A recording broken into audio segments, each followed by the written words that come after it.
We're here with Bob Dean, and we're leaving ECETI, going off to drop Bob off to the airport. And Bob, we want to get your feeling on about ECETI. It's your first time at ECETI, correct? You want my opinion on the program there? Yeah. Facility? Well, I must be brief. I've spoken so much over the last weekend that Sure. I'm almost hoarse. I'll tell you, this has been one of the highlights of my life, being here for 4 days. This is my first visit. I've been invited for 5 years, and I finally came. But I'm overwhelmed with joy to have been here. I have nothing but the highest regard for what James has been doing at the ranch. The people I've met, the staff, the guests, everybody. Literally, I have been overwhelmed with warmth, love, affection. They spoiled me badly. They spoiled me rotten while I've been here. How was that maker's mark, Bob? Every time I would turn around, someone was handing me a good cigar, you know, or handing me a glass of good whiskey. I'm sitting on one of those log benches the other day, and I don't have a lot of cushion under me anymore, and somebody was run over with a pillow. Oh man, listen, I get used to this kind of thing. So I've had a delightful time. I'm glad I came. I'm still here on the planet next year, and maybe I'll come back again. All right. Likewise. One last question, and then we'll end this. But what was one of the things you said you had remote view the mountain? What was it you saw inside the Mount There's Adams? a large facility inside the mountain. Military. Large extraterrestrial facility. Were you able to see who were the beings, or was it a mixture? I think it's a mixture. A joint operation between There are Earth? about 4 different groups involved. Are you able to disclose who they are by any chance? Well, that's kind of difficult to say who specifically they are. There's always the one group that looks exactly like us. I call them Homo sapiens sapiens sapiens. And then there is another group, which I describe as probably tall blondes, which we've gotten some pretty strong information that they're from the Pleiades. What planet they're from, I don't know. I'm not sure anybody does. Did you see any grays involved in there, or? Yeah, tall grays. Were you able to get a sense what they were doing there, or not really? A sense of what? Of what they were doing in the facility. Oh, they're involved in the program. That's all I can say. The program. The program. But they're all involved.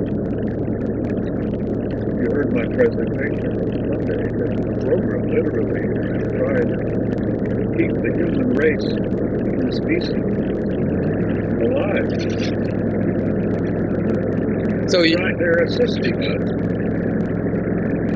make this transition that we're undergoing. Transition I call a transcendent transformation into a new race.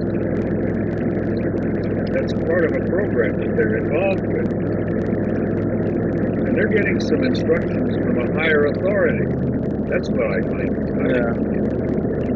So you would say it's to our benefit. Oh, to our benefit. But we might not see it. We might not understand it at the moment to be our benefit, because it involves a lot of tough love. Kind of like a parent tells you. The term. Yeah. Like a parent would tell you, don't do this, and you're like, oh, you're being unfair. You just don't understand why. People have asked me, in my opinion, after all these years of research, are they benevolent? And I answer, no. Are they malevolent? And I answer, no. They are so far beyond us in evolution, in scientific accomplishment that the average human today cannot even come to terms with. And I explained that it's the reason our ancestors deified. You know, our ancestors thought they were God. Still, and there are people today who would call them God. But they're not gods. They're living creatures. They just happen to be a little more evolved. Some of them, my God, a million years ahead of us, or more. But what's interesting to me, and the only thing that makes me feel good about the whole program, is that they really are striving to keep the human species alive and well. They want to see us as a race survive. And we're on the edge right now. We're going through a difficult time, and I describe it as going through the latter stages of adolescence. And I say to people, remember when you were an adolescent? Look back and remember how painful it could have been. Well, that's happening to the entire race right now. as far as what you've been doing for the last, what is it, 20, 30 years? 20 years. I've been researching it for 50 years. So let's say I've only been speaking out publicly for 20 years. Let's say in the last 20 years when you started speaking out, did you feel that you have accomplished or close to the goal that you set off when you first started? When I first started, I wanted to accomplish waking people up, telling them how they've been lied to, some of the things they needed to know.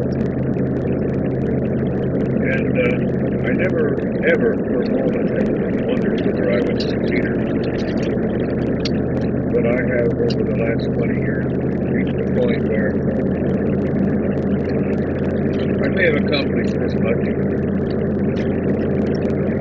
I would like to have accomplished that much. But if I have just reached this level of waking a few people up,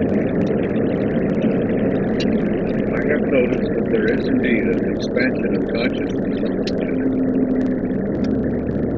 2 years ago I was in Barcelona. A year ago I was in Madrid, in Mexico City. 6 months ago I was in Atlanta.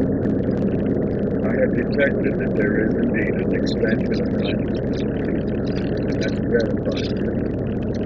And it tells me that what I've been trying to do and what others do.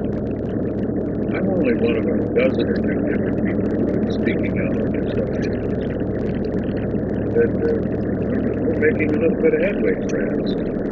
We're accomplishing something. As I said, it's not as much as I would have liked, but it's literally more than I expected. Yeah. Well, I'll end the interview on this note. Speaking for the 100th Monkey Radio Show, me and Tom, what you started off, when I first saw your video, it added a lot of credit to it, and that's before I had any experience that there is something happening, because why would you risk doing this? And I don't think you've become a millionaire doing this. A millionaire? Yeah. I've lost my shirt doing this. I live on a military pension, for God's sake. I've never made a dime.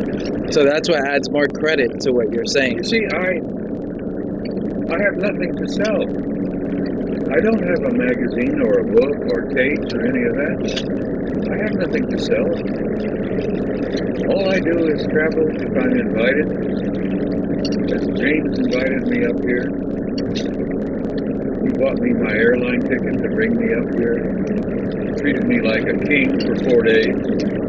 Spoiled me rotten. No, I've never made a dime at this. And sometimes along the way it's cost me quite a bit. For example, I attended a conference, which I will not be specific about, where the sponsor refused or was unable to pay my hotel bill. Invited me, made me a reservation in a hotel. I stayed for 5 days. The sponsor was supposed to pick up the tab, and the sponsor did not. And as I'm signing out of the hotel, they present me with a bill. So I've lost some money along the way.